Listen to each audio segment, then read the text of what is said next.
पूज्य गुरुदेव की क्या भाव भरी अपेक्षा है हम सबसे। गायत्री मंत्र। ओम भूर्भुवः स्वः तत्सवितुर्वरेण्यं भर्गो देवस्य धीमहि धियो यो नः प्रचोदयात्। उस प्राण स्वरूप, दुख नाशक, सुख स्वरूप, श्रेष्ठ, तेजस्वी, पाप नाशक, देव स्वरूप परमात्मा को हम अपनी अंतरात्मा में धारण करें। वह परमात्मा हमारी बुद्धि को सन्मार्ग में प्रेरित करें। परम पूज्य गुरुदेव की क्या भाव भरी अपेक्षा है हम सबसे, यह भी तो जाने।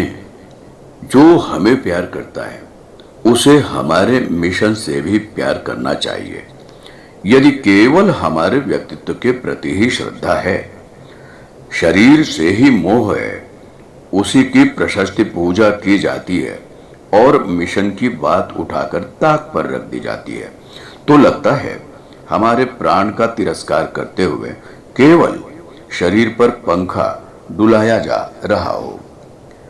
मित्रों, मित व्यथा का जीता जागता स्वरूप थे परम पूज्य गुरुदेव। गुरुदेव के सुपुत्र की शादी होने वाली थी। उन दिनों वे अपने घिया मंडी वाले मकान में थे, मथुरा में। रिश्तेदारों, सगे संबंधियों की जमा भीड़ में प्राय सभी का मत था कि मकान की साज सज्जा शादी विवाह के घर के अनुरूप हो। इस पर लगता नहीं कि यहाँ किसी की शादी होने वाली है।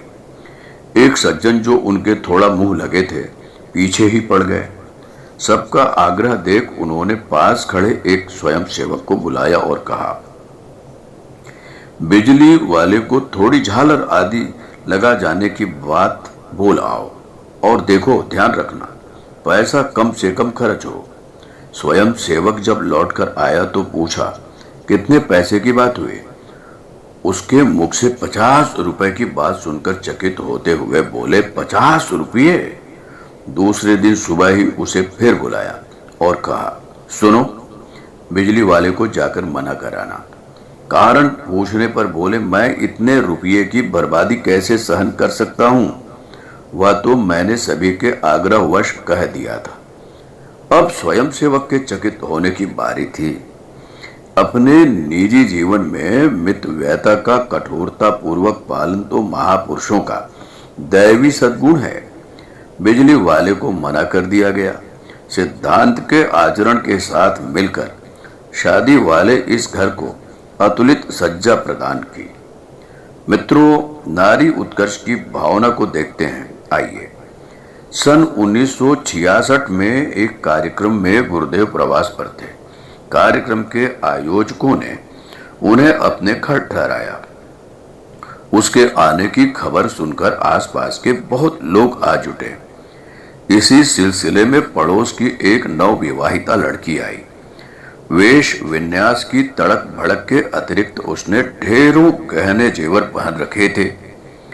पर परिवार की बातें, व्यक्तिगत कष्ट कठिनाई पूछने के बाद स्नेह भरे स्वर में बोले, अरे तूने इतने गहने क्यों लाद रखे हैं?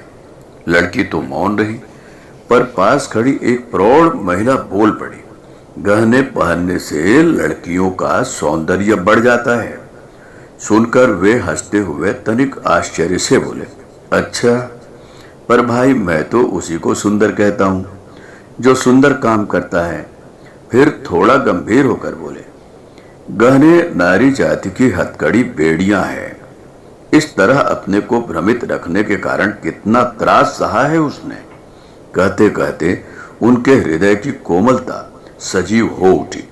नारी के प्रति उनकी इस जीवंत संवेदना में उपस्थित जनों को ईश्वर चंद्र विद्यासागर के कर्तृत्व का सादृश्य अनुभव हुआ। और मित्रों, भावपूर्ण विदाई हुई। 1971 में मथुरा से हमेशा हमेशा के लिए शांति कुंज हरिद्वार चले गए। तपोभूमि मथुरा में उस रोज सत्र की समाप्ति पर गुरुदेव का विदाई प्रवचन चल रहा था। सभी शांत चित्त एकाग्र मन हो उनकी अमृत वाणी का पान कर रहे थे। भाव विहल स्वर में वे कह रहे थे, अब तुम लोग जाओगे, यह तपोभूमि मुझे काटेगी। वह मुझसे पूछेगी, तुम जिनके लिए आते थे वे कहां? मैं क्या जवाब दूंगा? शब्दों की मार्मिकता पर सभी फपक कर रो पड़े। उनकी भी आंखों से आंसू झर रहे थे। जिस किसी तरह अपने भाव को थामते हुए बोले, यह आंसुओं की धारा ही अपने संगठन को सींचेगी, उसे हरा भरा बनाएगी। उनकी हर विदाई ऐसी ही करुण होती थी। मित्रों, 16 से 20 जून 1971 की तिथियों में विदाई सम्मेलन आयोजन चल रहा था। यह मथुरा की बात है। प्रायः हजारों लोग आए हुए थे। उस दिन 11 से 1 बजे रात्रि तक तेज बारिश होती रही। किसी को कुछ परेशानी तो नहीं हुई, पर पांडाल अवश्य भीग कर गिर गया। सुबह विदाई प्रवचन था, सबसे मुलाकात भी करनी थी। यह सब कैसे संभव हो?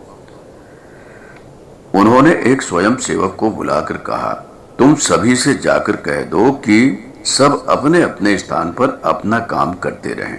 मैं स्वयं आकर मिलूंगा आप सभी से। इस तरह स्वयं सेवक पूरी बात कहता कि वे बोले, क्यों? क्या मैं बहुत बड़ा आदमी हूं? और वे सचमुच स्नेह सिक्त हृदय से सबसे मिले। लगा जैसे अयोध्या वासियों से विदा लेते हुए राम सबसे मिल रहे हों। ऐसी निरभिमानता और प्रेम भरा हृदय और कहां मिलेगा? अभी भी ऐसा लग रहा है जैसे वे कह रहे हों, मैं स्वयं आकर सबसे मिलूंगा। मिलेंगे, वे अवश्य मिलेंगे। और मित्रों, कर्मशीलता एवं मितव्ययता की बात देखें तो परम पूज्य गुरुदेव में बहुत स्पष्ट दिखाई पड़ते हैं। एक कार्यक्रम के सिलसिले में गुरुदेव को एक स्थान से दूसरे स्थान तक जाना था।